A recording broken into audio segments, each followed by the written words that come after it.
Hello, welcome back to the BGS podcast number 63. We are streaming this on July 21st, 2017. I am your host, Pat Kesterson. With me... That's introduction. It's my first podcast. I'm Jared Brown. He's a newbie. Yeah, Please, I'm new at this. let him go. Hello, and we are the Buffalo Game Space. We are a non-for-profit in Buffalo, New York. I usually like having Futch do this part because he knows this by memory at this point. Oh yeah. Like, I'm pretty sure he actually pitches this place in his sleep. Yeah, probably. Yeah, just But, hey, Futch is on. So we are a nonprofit in Buffalo, New York. We are a place for people to come and be part of a community of game developers. We are all types of devs, from artists, musicians, programmers, and web devs. For instance, what are you? I'm a programmer. You're a programmer, one of those people. And I am a 3D artist, and among other things. But any donations that you make, since we're a not-for-profit, none of us, me, nor him, nor anybody else here, makes money off of this. It all goes back to the game space. So any donations you make will help improve this stream and the podcast and this whole place in general. So thank you for any donations that you would like to make, and any donations made during the stream goes into the... Will I get it right? Nailed it. Oh, there we go. Almost. Into getting a SoundCloud for us to help improve the sound booth that you're hearing right now. So that just started. So hopefully we can get, I believe 250 is what we're aiming at. So that's what we're going for. How are you doing? I'm doing well. Long day at work. Yeah. Yeah. How about what happened? I'm the only software engineer there right now. The senior and the other guy above me are at a conference, so I'm alone as an intern. You scared? Yeah, I almost broke the entire operating system, so that was fun. That would have been bad. Yeah. I don't think there's a Control Z for that. Probably is there. No, not really. Yeah, that would have been bad. Futch says Jared should have learned the codings with me when he interned. Well. Instead of working with that silly Russ kid. Russ is an artist. When we worked at Perfect Parallel together, me, Brian, and did he code Futch. too? Futch, yeah, he did. No, Brian. No, Russ was a 3D artist. Yeah, so why would he have learned coding? Where is your internship at now, if you can say? It's at Kerbel Medical. They're basically like a medical company in Orchard Park. They make all the nurse call pillows. The nurses what? Nurse call pillows. So if you're ever in a hospital, that little thing you hold that changes the TV up and down, and you press the button. But interesting. Yeah, that's where it's at. The camera's off right now. It's annoying me. Carry on. Sorry.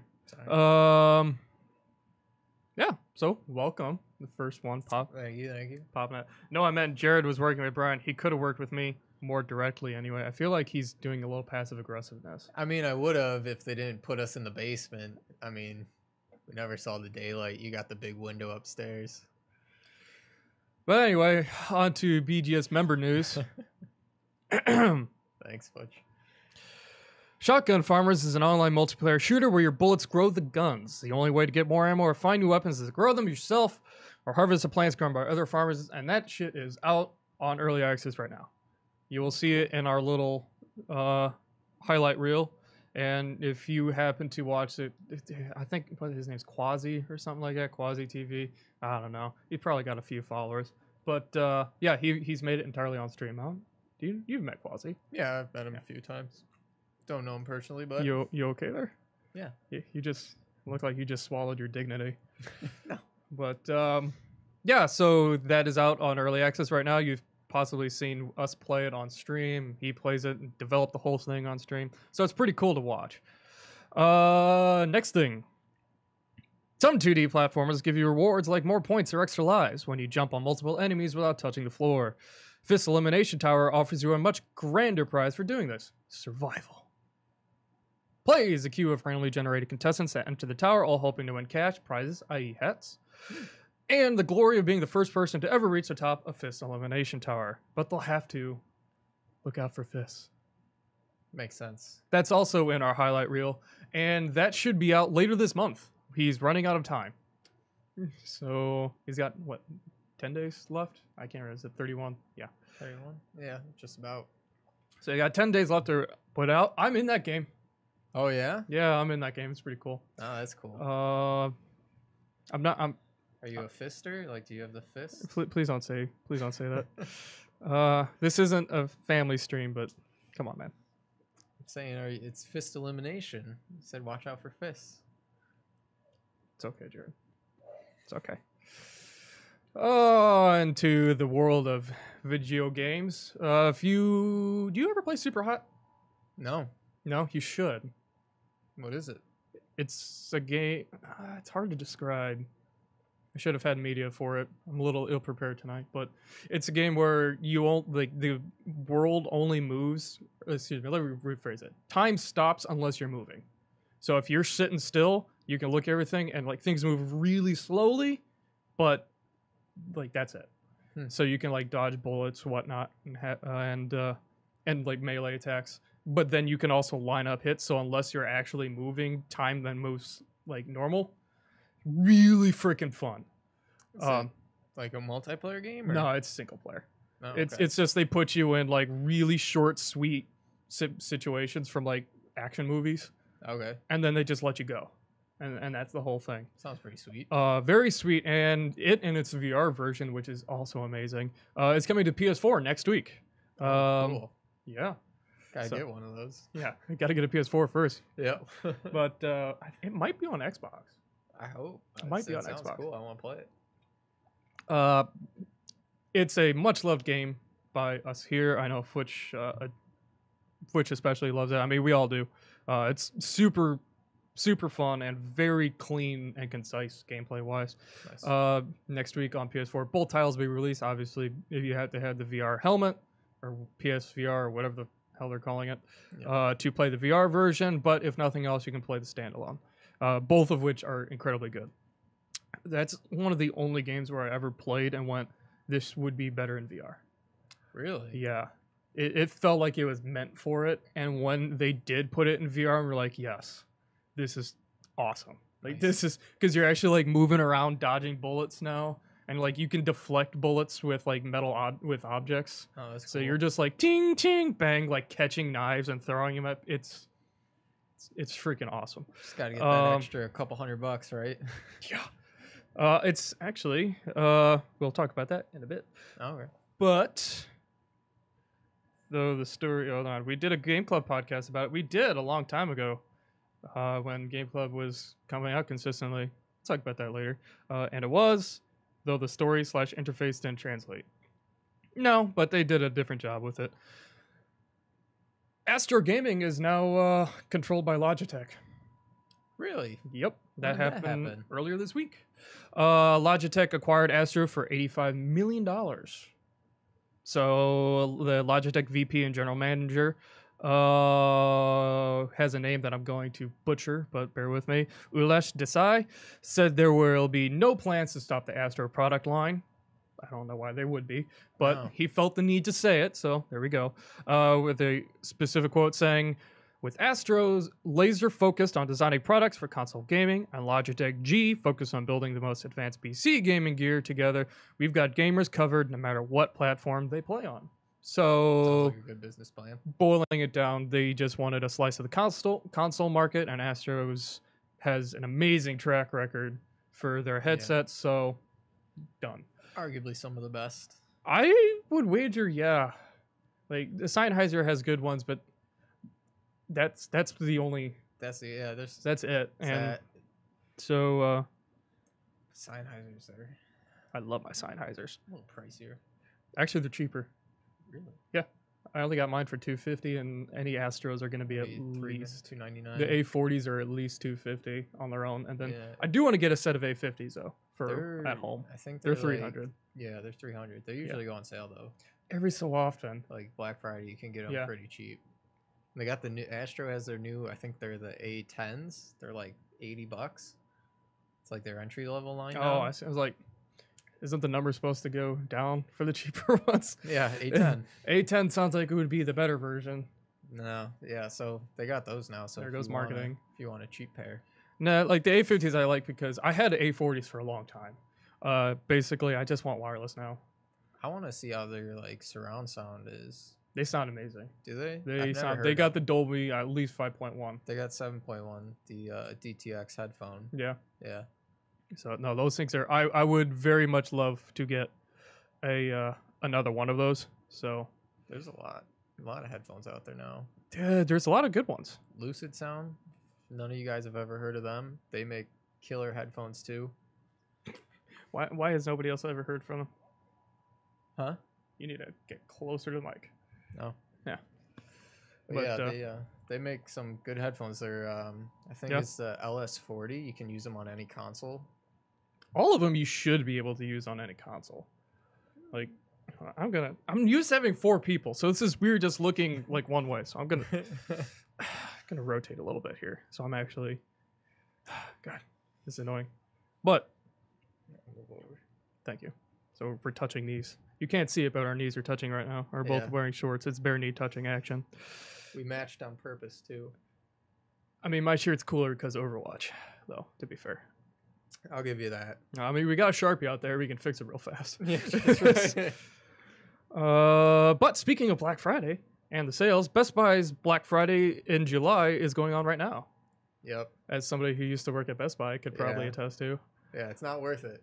Oh, really? It's not worth it. According to the deals that I saw, it actually very much is. What did you see? What do they got? I looked at a few that didn't seem that crazy good. Well, I'm focusing on the video games for this just because that's what we do here. I don't know if you know this, but this is a video game podcast. Oh yeah. But it's in a continued effort to tell our listeners when sales are happening. The sale is online only, and you need to log into my Best Buy account to see the sale prices. Gamers Club Unlocked nets you an additional 20% off. It's so worth it. If I had it, Yeah. it's a 2-year membership. It's $30. I've had it for probably 4 years now, I think, and I've saved more than $60. I've probably saved over $500 on games. So it's definitely a worthy investment if you buy physical copies. Doesn't apply to digital, so just keep that in mind. But a couple of the games that are on sale, I just kind of picked a couple. Injustice is $40 now. The first one? 2. Oh. Yeah. Nice. Ghost Recon Wildlands is $35. Battlefield 1's $30. And here's interesting. So the hardware as well. The new 3DS XL is only $175 now. So it took like $25 off. It's the Black Friday price. Yeah, exactly. So it is. Now the sale covers other electronics as well. I looked at a couple of them. They looked okay. But you can get a MacBook that's normally $1,000 for $700. It's the Air, right? No, it's just the MacBook Pro. Really? Yeah.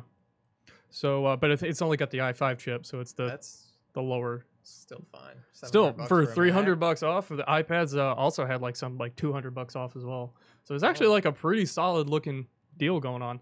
So go check that shit out if you're interested. This one I really wanted to have a video come with, but I did not get that done in time. There is a new service. You don't have a PC, right? Or at least I have 3 PCs. a gaming rig. Oh, I got a gaming laptop, not a rig. Not yet.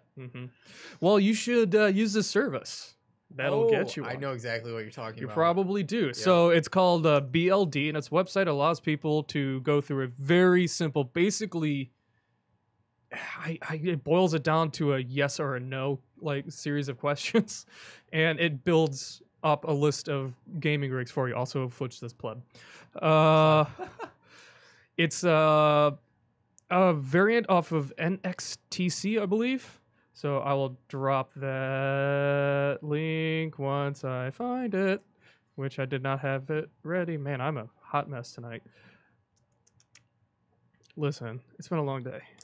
Boom, there's that. So it individuals who aren't sure whether how to build a PC or they're just wary about the situation in general, it breaks it down ridiculously easy. The first thing you do is out of a list of 18 games, you select which ones that you would play. So say you'd a couple of them on there were like Battlefield 1, Fallout, Overwatch, Shadow Mortar. So be like, I play that, and that. So you select those 3, and then you select a price range of either $1,000, $1,500, or $2,200.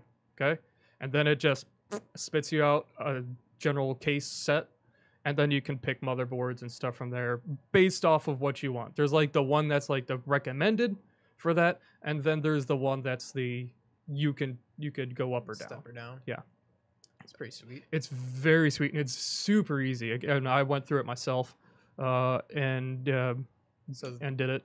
they build it for you too, right? They build it for you and they just send it straight to you. No questions asked. Sweet. Wires all corded up and everything, like everything you need right there. And you can even have operating systems pre-installed on there. It's basically you're getting a customized PC in the same manner that you would just a PC out of box, which is awesome. Yeah. So, and the other thing that it gives you with the game specifically is that it gives you the generated FPS for those games based off the system that you have on screen. So just using Overwatch, it can say this particular rig would run Overwatch at 78 frames per second or 91 or 100 something. Yeah. So it tells you like, okay, the games that I picked, this is how it would run on there. Obviously, sweet. It's not the most perfect thing because, general things, but the fact that it even does that at all. There are other services that have done this in the past, but this one is absurdly easier. The UI is pretty nice. So, if you're interested, oh, by the way, hashtag not an ad. So that was just something that we have. Although if they wanted to, wouldn't argue with that. Moving down the line. Hey, guess who's back? Who? Atari. I know. I saw. Our Atari's back with the quote-unquote Atari box. Oh, is that what they're calling it? Yeah, all one word. Oh, yeah. That's odd. Because that's the thing. That's what it looks like. I don't have a picture of the stream. There's it looks two. Really slick. There's a black one and a wood one that harkens back to the old Atari days. Now, all the information that they've released is from an Atari mailing list. So this is not necessarily like officially released, but it's officially released sort of thing. The pictures that they sent in that email were all 3D renders. So they're not actually physical yet. They might have them, but the fact that they sent 3D renders, again, grain of salt alert. The email states that because of the back inputs, excuse me, it can do like an SD card, an HDMI, what have you. It states that it has quote-unquote modern internal specs. While also playing the classics. It has, classic gaming content and also quote-unquote current gaming content. Yeah. Whatever the fuck that means. So obviously classic, you can figure out like it's one of the old. It's gonna have Pong in 4K. Yeah, it's gonna be great. It's gonna be amazing. That would actually be pretty funny. I would do that. If they're not doing that, that needs to be done. That'd be an incredible joke. But sounds kind of like a Shield and Ouya type situation. What a lot of people are speculating that it's gonna run on Android. Yeah, I mean, what else? I don't think Atari has the resources to build their own operating system. I don't think they might. If it was, it wouldn't be a fantastical one. It would just be pretty bare bones. But it's odd that they didn't state what that was. At least be like Android based, if nothing else. If that's what it is. If they even know. That's the thing. Is I don't think they do. Just a render, so they don't even have a physical I don't think they box. do know, but this is obviously just a sales pitch. This is no actual specs involved. The only thing that we know is what the back ports look like on the thing. Yep. Hey Kieran, how you doing, buddy? But yeah, that's all it is. And I mean, who knows? Maybe it'll be cool. It'll be kind of neat. It looks super nice. It looks very exactly. Especially the wood variant. Speaking of Atari, did you see they're making like an Atari Classic, like the NES Classic? Isn't that what this is basically? No, they're making like a different one. Sega's making one too with the Genesis. They've been making those for years. It's like a licensed one after the NES. Try to follow up with that. Yeah, no, they've been making Genesis like reboots. Yeah, like in dollar stores for years. So that's their market. Nostalgia, sadness.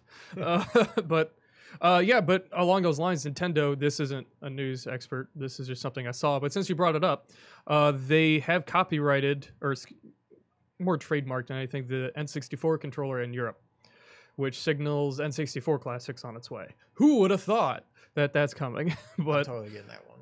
That one I actually might get as well. That one's pretty cool. I'm curious to see how that one would work though, because then you would have to have the full size controller for that one. Like before, they have the miniature versions of the controllers, which they translated okay because it was a fucking square. They could just cut out the middle handle. It's I use the middle useless. handle. No. I use the middle handle. The one on the left with that thing was nothing. Just cut that out. Move the Oh god, we're joystick having over. a controller debate. They're good to go. No. Make it tiny. I mean, but yeah, like that one would be odd because it'd have to be relatively full sized. With that one, with the controllers, I could see that easily being like $80. They're already $80. Classic was 60. Not the SNES. That one's 80. That's gonna be 80, because it has a larger selection of games, and it's got the Star Fox. The one that never was the released. unreleased one. So, yeah, should be cool if they ever get the FCC compliance they need. Yeah, that's a problem with it. Wow, by the way, we are still having technical difficulties tonight with our Wi-Fi. So if we're going in and out, we apologize. Whew. Ouch. It's been like 2 minutes now. Come on, recover. I'm gonna do a speed test on here real quick. Vamp for me. Vamp. You want that? Like, just start talking. Cover for me. Oh. This is the opposite of vamping. So, yeah, with FCC compliance, are you getting the Xbox One X? You think about that at all? Yes. Yeah? Yes, I am thinking about that. Oh, by the way, Kieran Smith, you followed us. Thanks, man. Appreciate you. Man, it is hurting right now. A lot of mixed feelings on it from a lot of people. I don't know. You and I talked about it a couple days ago. I guess we can reiterate. It's just because I haven't seen it really in action yet. That's what's holding me back. Like right now, it's just been like pictures of the console itself, and then them saying what it can do. Yeah, which is actual footage anywhere. Yeah, because nobody has a 4K streaming system to actually show the damn thing off. Really. Yeah, I mean, I'm not weary about it. I think it's gonna be fine. I think that the power they got in there is good enough. Oh yeah, that's not the issue. Oh man, we are hurting on that. Hey, it's back to green. Well, now it's back to red. Oh god, yellow, red, yellow. Or that's orangey. Man, that is bad. Wow, that's hurting right now. What has changed? Now we're just commentating on a little colored square at the bottom. If anybody can still hear this right now, I doubt it. Getting anything? Kinda, sorta. We're gonna do a be right back. Pat did the very big no, and we're back. We're live? We are back live. All right. I have zero idea what's going on in there. But thank you if you're still here. We're having trouble. We're actually running on Wi-Fi now. And it's doing better. So it's got to be what? What'd you say? The Ethernet port? The driver probably has to be updated. It's back to red. Back to yellow. Back to green. It's at least green some of the time now. Most of the time. Yeah. Well, back to whatever. What were we talking about? Let's look at the document. I'm sure they don't want to hear us talk about issues. Colored square. Listen, it's a pretty cool colored square. All right. It's a really nice green too. And when it goes to red, it's an oh shit moment. But Major League Baseball is considering disputing the new Overwatch League logo. The esports one? Really? Yes. Because it's similar to the Major League Baseball logo. And let's see here, on the March 28th, that logo was, the Overwatch one was registered for trademark, and it went through fine. So at least at that point, patent had no issue with it. Under U.S. patent law, any parties have who want to oppose it have 30 days to oppose it, or they can apply for a extension to that period. And 1 day before those 30 days were up, MLB filed for that extension. In true MLB fashion. They're probably planning for the lawsuit. Last goddamn minute. So the extension's over next week, and nothing official has been submitted by MLB. Of course, and again, they waited to the last goddamn minute last time. We will see if it goes. It is similar in that it's that two-toned red and blue. Yeah, it's orange and like gray or like something. It's Overwatch colors, but it has Tracer silhouette on it. So it's like the idea is similar. That being said, NBA has the exact same type of logo.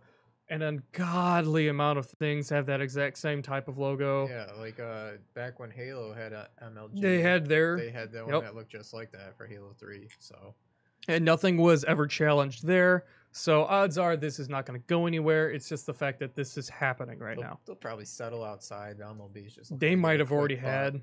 Yeah, it's so who knows. But I guess that constitutes our break. So let's just go right into the main topic then. Yeah.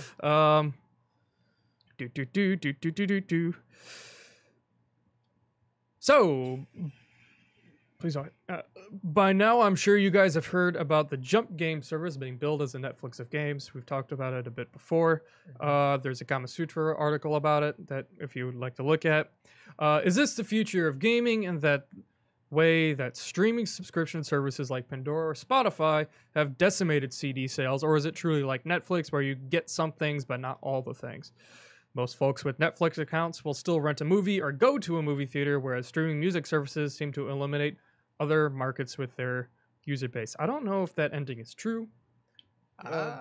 It depends. Like, it really depends on what the person wants. Yeah, because iTunes is still very much flourishing. Yeah. And in fact, they have their own streaming service now. Yeah, Apple Radio or something like that. Apple Music iTunes or Music. whatever Yeah. crap. I haven't used it because I don't want it. But I think it would be popular with games though. Like, I mean, it's in play already. So you got Xbox Game Pass. Exactly, You that had just PlayStation. started. Now that's a failure.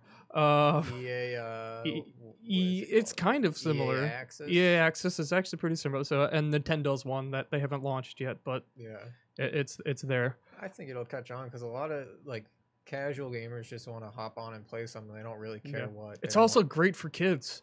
Yeah. Like if you're in high schooler, like junior high schooler who has like only $30, You get $5 a month. oh my god! Like you Hundreds have of games. like this is a golden age for that. Like imagine that if you were this age and you could have done that. I had a paper route. I was set. How old are you? But yeah. So it's just that's. I don't know if it's explicitly the future, but it's gonna be there still.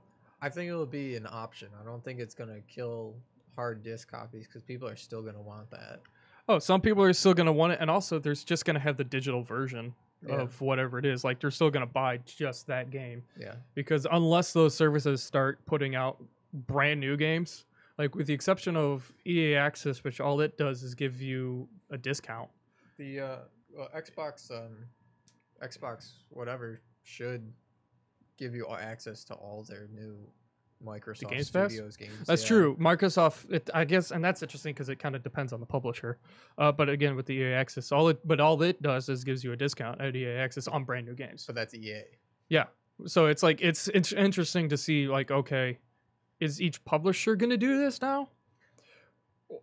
Like, Probably. I could see like Ubisoft's probably gonna do it. well, they got Uplay on PC, They'll just but which that actually only acts as a launcher, but still. they'll just probably alter that. But I definitely see it happening Yeah. across the board.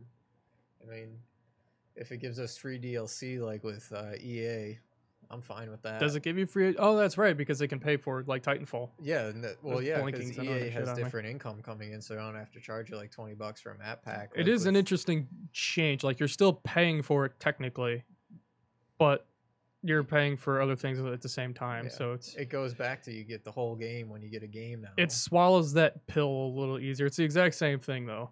Yeah. It's so I mean, like Battlefront 2, all their everything there is free. Halo 5 was free when it came out too. Not Oh. the game, but like all the DLC. Because no one wanted it. That's another story. It was fun. It was fun, but the Yeah. thing is they had the rec packs, so they used the microtransactions Yeah, to pay for all the DLCs. that's what EA is doing too. So I hope that catches on. 'Cause It's it an makes more interesting sense. idea. It's again, it makes that pill easier to swallow for people who don't And like it's it. like people who want to pay money for a game can, and they keep their entire player base because like DLC before just alienated the people that didn't want to pay for it. In some cases, yeah, especially at long-term DLC. Like Yeah. usually that first pack everybody's playing, Oh, definitely. but like second, third, fourth. That's why Battlefield did the Battlefield play with friends thing. Did you hear about that? no, If you are Battlefield Premium, so like I am, but you wanted to play with me and you have none of the DLCs, as long as you're in my squad, you have access to all the DLCs. as long as I have them. So it's basically we're sharing the deals. I'm sharing the DLC with you, and I mean, as long as you're in my squad, you get to play. That's sweet. So you get all the access to it. So it's. I mean, that was a couple months ago. So you can see there is a walk towards. No more DLC. There's not going to be DLC. That's never going away either. It's more of just like other ways of dealing with it. Yeah. Like it's still going to be a thing, and you need DLC. Like just because if for extended periods of periods of play, like a game's been out for a year, and they still got to pay for it. Like and with how many games are coming out now, like they have to every compete, month. There's like 3 or 4 like major releases. And then you got major DLC releases to coincide with them. Mm-hmm. So no, it's an interesting to see that not only is like EA doing it inside of its own game, like so they have EA Access and then Battlefield Premium with friends inside that specific game. Mm-hmm. So it's interesting. I'm assuming Battlefront 2 is probably have something similar. It's how it's starting to shift in a very short period of time. It's been only a couple months. Pretty much instant. Yeah, and all of a sudden, everybody's doing like Games Pass came out. Like PlayStation now has been out for a while, but they made the mistake of streaming the games. Well, it's also really shitty. It's really not worth it. It's really not games. Good. It was all old games, but the thing is that even if you liked them, they streamed it, so you didn't actually have a download. And it's just like, guess what? If you don't have a good internet connection, you are fucked. Like. Yep. And trying to play a game, like, oh god, that's terrible. But yeah, so it's very interesting. Like, Steam's got its they've had them for a long time, but they're free to play weekends, where you just get a game for a weekend. Yeah, and Xbox. I think Xbox does the games with gold. The play days. Yeah, that's true. They do that as well. And then sometimes games just are free for a weekend. So it's interesting to see. I don't know the outlook shifting on that. I guess what would you describe this as then? Just probably like a shift in the industry, because like if you think about it, like before there was DLC, it was just like you got the whole game and that was it. And then like around like when Assassin's Creed 2 came out, you started getting DLCs and all that kind of stuff adding on, and then it got to a point where people were like, you're charging more for this added on content. We don't feel like we're getting a full game. Mm-hmm.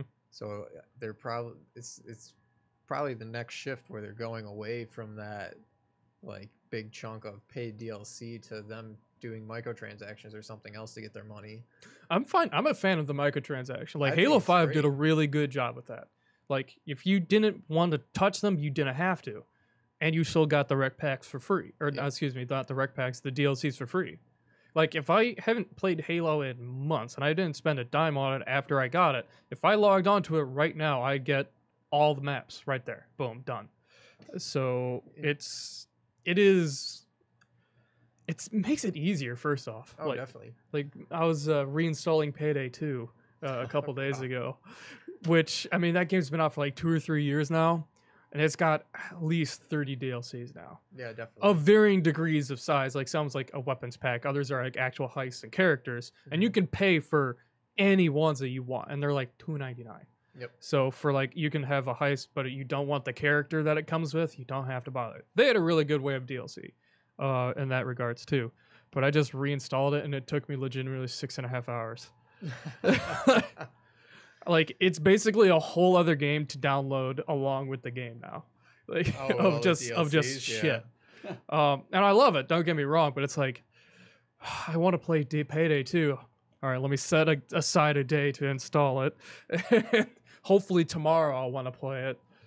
But and that's obviously an extreme case. Payday 3 next year. But is it? Yeah, they announced that. Oh, cool. Yeah, so when that happens, cross-platform play. No, they don't care about console. They want PC players. That game is not great on console. Yeah, I know. Even the first Payday when it was out on PlayStation 3 was. Well, they got it's out on PS4 and Xbox. It's on both, but I mean the sales aren't great because that's not their user base. No. That is very much a PC game. So, I mean, I love it. Don't get me wrong, but it's a PC game. Yep. But bringing it back to that's also in Games Pass. It's Payday 2. Oh, really? Yeah, but tying it all back together. Yeah, it is interesting to see the industry shift. That's a great way of putting it. I'm Just like excited for it. I am too. I think it's a great system. It wasn't a well loved thing, so the fact that they're finally finding a good way of getting away from it. I think they're also doing. You're starting to see like the gold versions of games, where you get the DLC at the time where you buy the game. That's getting more popular too because it's less painful to. What, like they come with the season pass? Yeah, like after you're done with the game and a DLC comes out, you're like, I don't really want to go back to it. But if you buy it at the time that you buy the game, you're like, I have everything. That's been that way for a couple years though. I'm a big fan of that though. That was like a band-aid to the problem. Like you're still paying for it, but it's at least it's a one and done type thing. Exactly, and you can decide like in advance. I've been slapping my leg a lot. You can decide in advance if you're like, okay, I'm really excited for this game. I'm gonna buy the gold pass, and if you're not, you just don't, and you pay less. But no, like I did that a couple times personally, and like for games that I knew that I was gonna be playing them for a long time. Yeah, like Division was the big one. I still play that, by the way, every so often. Oh yeah. Yeah. We need to do that again. I'm not getting the DLC. You don't need the DLC. Don't worry about it. Let's just play. Destiny 2's next. Destiny 2? Are you actually getting it now? I gotta play the beta. So we're playing that tonight. Good, I'll probably end up getting it. Gonna get it. You're gonna play through that first mission. You're gonna be like, "This is everything I wanted in the first one." I missed Destiny. It's so Destiny, but like, we'll talk about that later. That's after credits. Yeah. But finishing up at least on this because I mean, we're fans of it. The jump that Dale was specifically citing in this one was it's an indie game only type service. So it's the same thing, but only indie games, which is kind of a cool thing. What is? Jump is literally what it's called. Jump. It's kind of cool.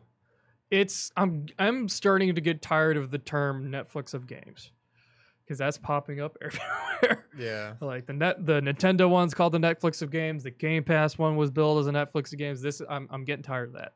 It's like it's becoming the new Empire Strikes Back thing, where like this is the Empire Strikes Back of medieval these games, and they're like nobody cares.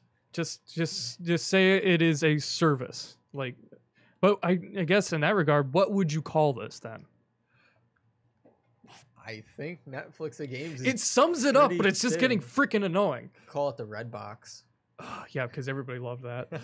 Because the second Netflix happened, or anything came up, that died immediately. I mean, anything like you could call it the Pandora of games, or. But like what would you call this service in general then? Like what if you had to give it an official title? What would you call it? Because Pandora and Spotify, those are music streaming. Yeah, they're like streaming service. This isn't really. You actually download the game. It's like I'd call it like a library subscription service. That's a good way of putting it. That's exactly what it is. You're getting a subscription to play this set amount of games. So what would online game library? Yeah. Subscription. Game Locker subscription. Game Locker sounds. I don't know. That sounds just throwing it out there. All right, so we'll stop the pitch meeting now. Microsoft, if you're listening, sorry, but it is. I am a fan of it as well. I think it's a good thing for the future, especially for like younger kids. I hate to say kids because we're not that old either, but younger individuals, like again, junior high, high school. Like that's why those. That's why the games of the survival ones exploded because you can play them forever. Oh yeah, and that's like they all had them, and like because you could play that game for like let's say you bought it for $20, you could play it forever, literally, as long as your attention span held. Yep. But now you got that where you can just buy into it once and then you've got it. It is going to be interesting to see how they react to the internet part, because I know like Games Pass, you need games for gold to at least play certain features of it, so you're still going to need to buy Xbox Live. Yeah, but they'll I don't know. Do they do a discount if you have gold? Probably. I'm sure they do. They do a discount for gold for everything else. Yeah, literally everything has a discount. I could imagine. Which I'm pretty sure all it does is take away the taxes part of it, but still, that's nice. Yeah. It to get at least a little bit back. I mean, they kind of did that even then. Actually, now that I think about it, with the gold discount, like they were kind of like already leaning towards this a bit. We're like, okay, if you have a gold account, you're also getting at least like a chop off on other games. Chop off, you get your 4 free games every month. Yeah, you got the games for gold, and then you got your price reduction on even new ones. So like they kind of were doing it a little bit already, but now this is like the mass version of it. Yep. Which is typing maddeningly, and it is intended for games that are no longer selling. I'd say Jump is more like Loot Crate or Humble Monthly. But it's still like a whole service. It's not like a delivery of 3 or 4 games a month, because they intend to be a curated set to get visibility. That's true. Not like Netflix, where it is about having as much stuff as possible on the DLC front. At the end of the day, this isn't going to end DLCs. Wait, well, hold on. And DLC is actually awesome thing through the lens of past games that just ended. Yeah, no, that's what we said, right? Yeah. Oh, okay. Just making sure.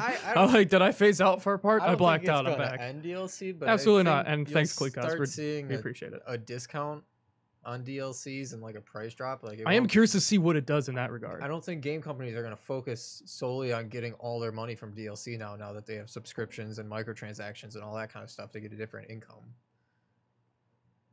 So. But that does raise an interesting point, though, of like, what will it do to the price of those DLCs then? Like, if would it? I think so. Yeah. I think about it this way: where they don't have microtransactions and all that kind of stuff now, and they're charging like $10 for a map pack. If they're making 5, say like they sell 10 map packs a week, that's $100. If they at the table, if they sell, let's say $5 for that subscription, they sell 10 of those a week. That means they only need $50 to make the same profit from their map pack. So they're going to charge $5 instead of 10. But what if the game stopped selling? What if people stopped, like either didn't buy it in advance? Like let's say a new game comes out and they have that season pass type thing, but nobody buys it. They bought the game, but they didn't really buy the season pass. Mm-hmm. What's that going to do to the DLC then? Like, are they going to retroactively have to change the price then? I don't think they'll change the price once they announce it. Well, I mean, Fallout did, but the only reason they did it is because they didn't know what their DLC was going to be. This is true. So well, maybe then it might change it in that, like, they might pull a Division route where they just say, this is all of our DLCs. Excuse me. Yeah. I am curious to see, though, if it would, like, if a game just isn't selling well, like, what will that do to the prices? Like, because if it's not selling well, they're going to have to recoup it somehow. I don't think that's going to happen. If you look at any game that has not sold well, the DLC goes free to get more people to play it. This is true. But if they already have the game, like, I'm saying, like, they have the base game. Okay. And they had a decent enough selling, but nobody bought the season pass or whatever they're calling it for that. But they still have DLC to sell. Like, is that, if potentially, like, down the line, if they're struggling to get people to buy something, they might have to either lower or raise the prices of certain things. I could see them lowering it just to get people to buy it for some reason. Get some sort of monetary value, because if no one's buying it at like X price and they drop it to Y price, they're gonna get at least some money back. Yeah. But sorry. That said, the COD model that split the player base until everyone bought it, not what I signed. That model sucked. I don't like passes either, but the Vermintide Division model is a great compromise. But yeah, no, it's what we just said. It's a great middle ground. And Payday 2 did the same thing with their Ultimate Edition. Like, since that's what I have for the DLCs that I missed, it was like 6 or 7 since I stopped playing it for a couple months. It was interesting because I still had to pay for them, but I got a price reduction on all the ones that I didn't have. So it literally split the price in half already, which is already pretty low, which I've never seen that particular model before, which was interesting. So it was like what made a $5 thing or $7 thing turned into like $3.40. But as long as you had that Ultimate Edition, which they put out a couple of years ago, which if you already had the DLCs that were all included in that, it just automatically gave it to you because you had it already, which was also a really cool feature. Not feature thing that they just did. I feel like a lot of companies are like testing the water with different models for DLC because it's just obvious that people aren't happy with it. Oh, that's an understatement of the century. It's very obvious that people aren't happy with it, but yeah, no, you're absolutely right. It's experimenting for new things, and I mean, looking at Spotify and like even iTunes has their variant now. Pandora's been popular for years, and like okay, those took off. Oh, yeah. Why not try to translate them into a game type thing? And I think that's pretty much what happened, relatively speaking. Obviously, there's differences. Yeah, but someone in marketing saw that and they're like, let's try this. And, yeah, sure, why not? But let's not do what PlayStation Now did. Yeah, Just, let's give them the game. yeah, let's. God, that's so. I mean, on paper, it made sense. Like they don't have to download. Like, but then in actuality, like, why didn't this get? How did that get past testing? Well, I could see why, because just thinking of it now, like with the Xbox, if you want to play a game and you just want to get a quick match and you don't have it yet, you have to wait like half an hour for it to install, especially if you're installing it over the internet. So like I feel like that could be an issue, and hard drive space as well. Like it's already hard enough for people to get games on there. If you give them a library of 100 games, they can't really. That brings us a topic for after topic. For after the credits, we need to talk about that with 4K as well. Yeah. Yeah. We'll discuss that. Actually, fuck it. Let's do it now. 4K games. We got 2 main topics tonight. Serious. What's it called? The Xbox. You need another beer. Yeah. Oh, God. All right. You intro it then. The Xbox One X. 4K gaming. True 4K gaming. Not any of that checkerbox PS4 Pro stuff. Shots fired. But anyways. Yeah, it's going to be super powerful, but the biggest drawback is the gaming files are massive. Like Forza 6 is 100 gigabytes. So with a 1 terabyte hard drive, you can have 10 games at once.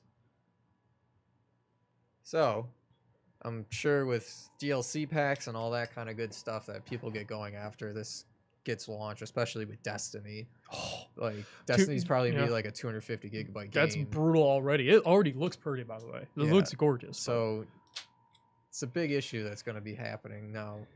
The hard drive prices have come down a lot. Like you can get an 8 gigabyte one for like $180, but still, like if you're already forking up $500 for an Xbox One X, a lot of people are going to be kind of iffy about chipping more money in just to get more room to put their games. So it's definitely a big issue that's going to pop up. It's one that I'm surprised hasn't already. Like you'd think that people would have envisioned this occurring. I mean, like, let's see. So the One X, it's got to have at least a terabyte. Yeah, it's a terabyte. At minimum. So, which I'd be amazed if it didn't. Like, really, I'd be amazed. No, it definitely does. It's announced. But 1 terabyte's still not going to be enough. No, I have a 4 terabyte backup on my Xbox One, and that's almost full, which is regular games. I actually had to. I got the One S now. You have the One S, right? No. Oh, I didn't. I waited. I had waiting for Scorpio. Oh, I love it. I love my One S. Like it really was worth it to at least tie. What I'm probably gonna do is I'm gonna take, because I still have the one I have at my desk here is my launch Xbox, so I'm probably gonna bring that to my parents' house. So I have an Xbox there. I got one everywhere. Gonna have my One S here, so I'll bring that here, and then I'm gonna have my One X, that's gonna be hard to different, like One S, One X. It's gonna be a horrible holiday season for Microsoft. God. There's gonna be so many like misbought consoles. Oh, like, I'm sorry, honey. I thought you said One S. Oh no. I'm not paying $500. But yeah, so that's probably what I'm gonna do. I'm gonna have the One X at my house. Anyways, or my apartment rather. Back to 4K gaming. So I'm amazed this hasn't come up yet. Like everybody's so like it's going to annihilate downloaded games. It's gonna hurt them really hard. Oh yeah, if you think 100 gigs probably take you about an hour on any good network. A, just downloading it, and B, then having it on your hard drive, the whole thing. Like it's at least with discs. Freudian slip. At least with discs, you have a little bit still on the disc, so it's not like entirely on the hard drive. But that 100 gigabytes is with the Forza 6 disc. Yeah. It's gonna be brutal. Forza is also like they're blowing it out of the water for graphics. That's their launch title for the One X for Yeah. all graphics. So probably most of them won't be that bad, but they're gonna optimize it over time. Like if you, I don't know if did you have a launch Xbox One? Slightly, a couple months after. I remember when I installed the first ones, like Black Flag and Oh God. I love Black Flag. We're not doing it. Not doing it. I'm trying to think what else Battlefield Forward, like installing those. It took for fucking ever.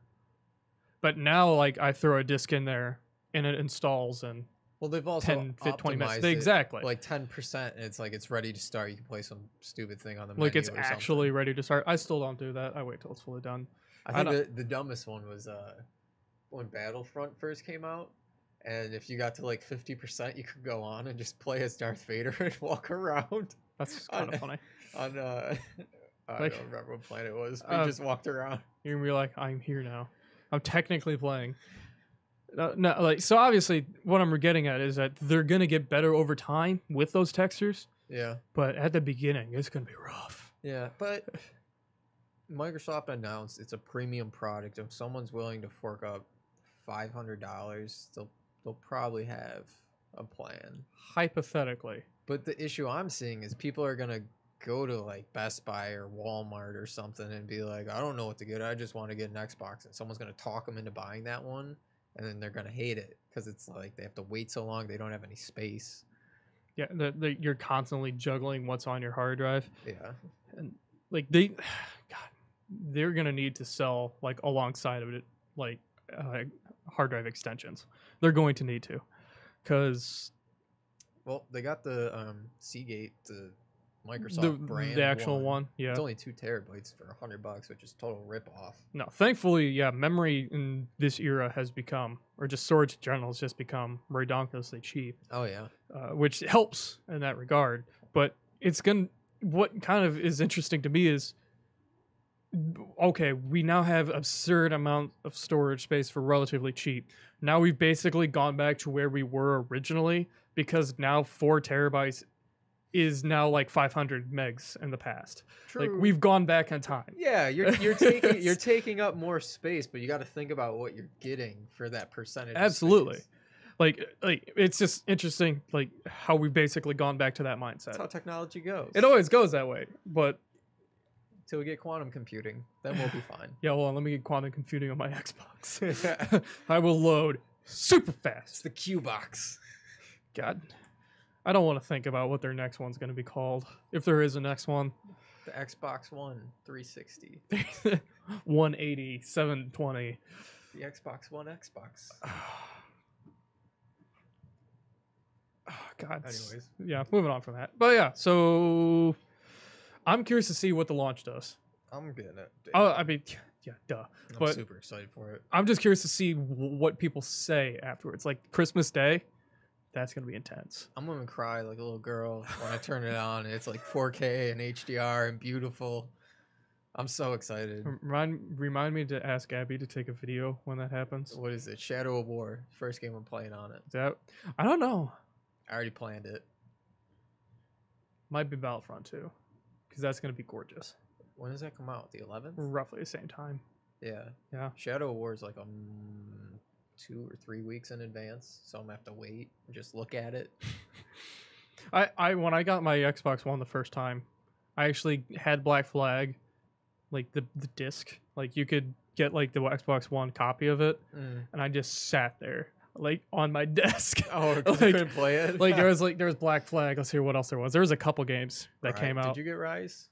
I did eventually. I liked Rise. I thought It was a cheap, like it was a good $30. It was a fun game. Yeah, like it was entertaining. The multiplayer, like it, that's all it was, which is all you ever ask for. But I remember like with Battlefield 1 or 4, God, there was a deal where you could buy the 360 version of certain games, trade them in, and get that deal back, which is a good deal. Mm-hmm. But man, Battlefield 4 on the 360 was not great. No, it was not great. Nothing was like Destiny on the 360. It wasn't made for it. But speaking of that, though, I think they're doing a really good plan with the Xbox One X, where like no matter what disc you have, it can play on any of the 3 Xbox Ones. They have to do it. I was worried about that. A lot of people were worried about that with the PS4 Pro too. And they did the exact same thing. It's like all you have to do is download an extra pack or a texture pack or something. And so if they hadn't done that, bad times. It would have been even worse. Yeah. Bad times ahead. So yeah, that's an easy enough. But I guess that's enough on 4K. Yeah.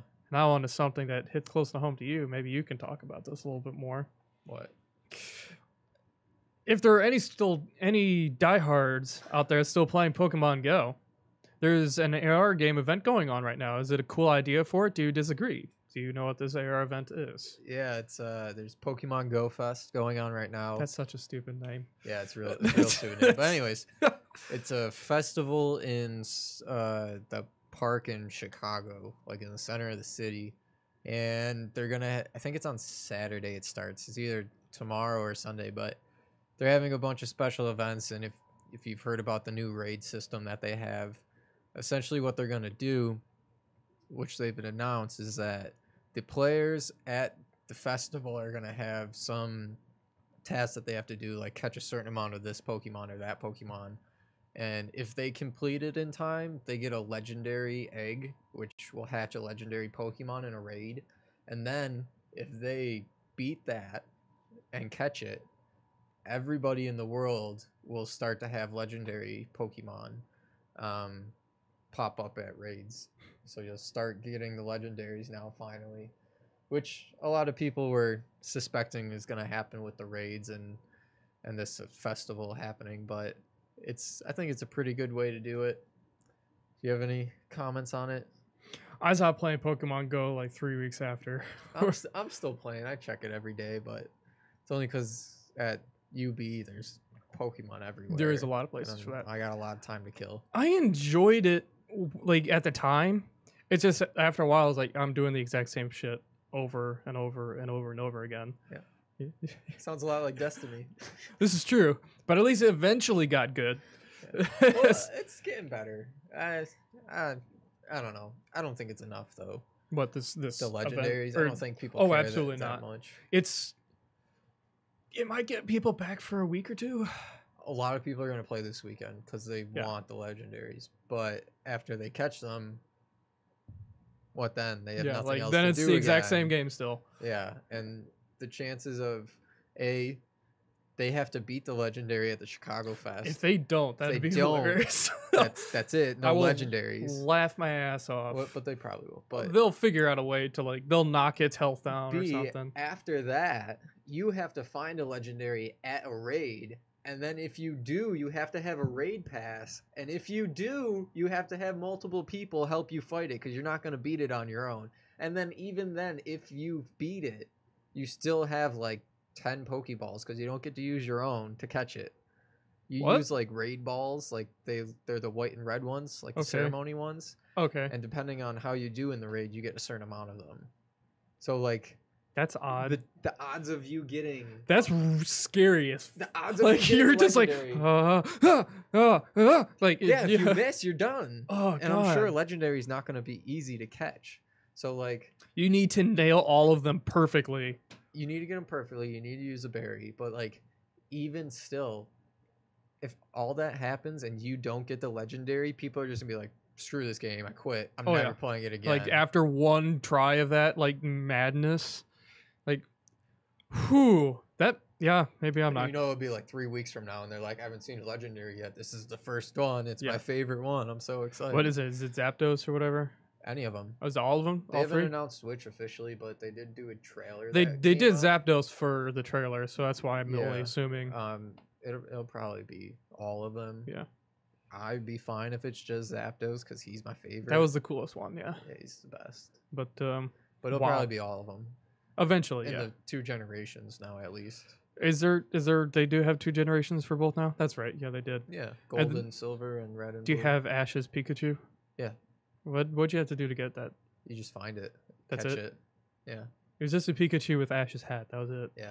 If you evolve it, the Raichu keeps Ash's hat, which I think is pretty funny. Yeah, that would have been stupid if it just was like, now you just got a regular old Raichu. Like, his hat. I mean, the ears just got bigger. You know, it doesn't fit anymore.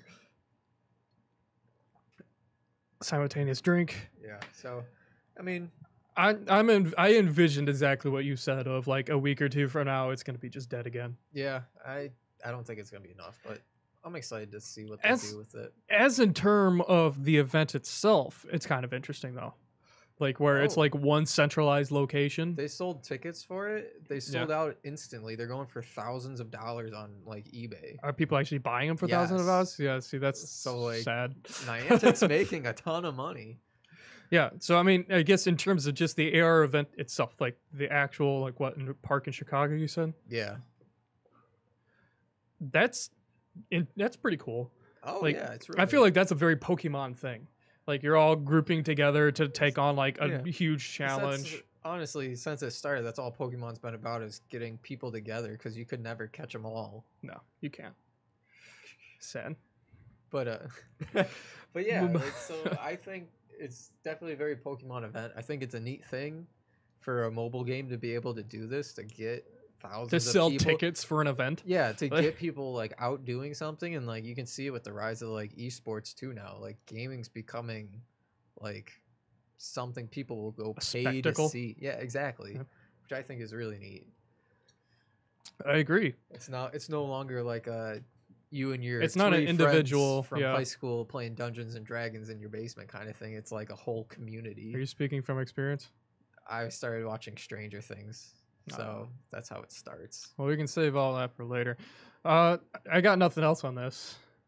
Okay, well, we'll end the podcast portion. We're going to take a little break after this. And then if you're still watching the stream, we'll have the after credits where we have quite a few things to talk about, actually. Yeah, just going to shoot the shit. That's what it is. So thank you for joining us again. If any of this nonsense sounds interesting to you, please give us a rating. It's on iTunes. Tell your friends, loved ones. I'm actually going to, while I'm doing that, I'm going to drop that in the chat. That is our iTunes thing, and that is our YouTube right there. So if YouTube we use to archive all the old streams. So if you ever want to go back and look at something or rewatch it, that's where all of them are. If I'm not lazy or falling behind, they're usually up a week after the stream happened, but things happen. And if you're in Buffalo and like to come down and see this place for yourself, we are at Tri-Main Center, Suite 454. Stand by on the stream for the BGS after credits. Thank you for listening, and we will see you next week.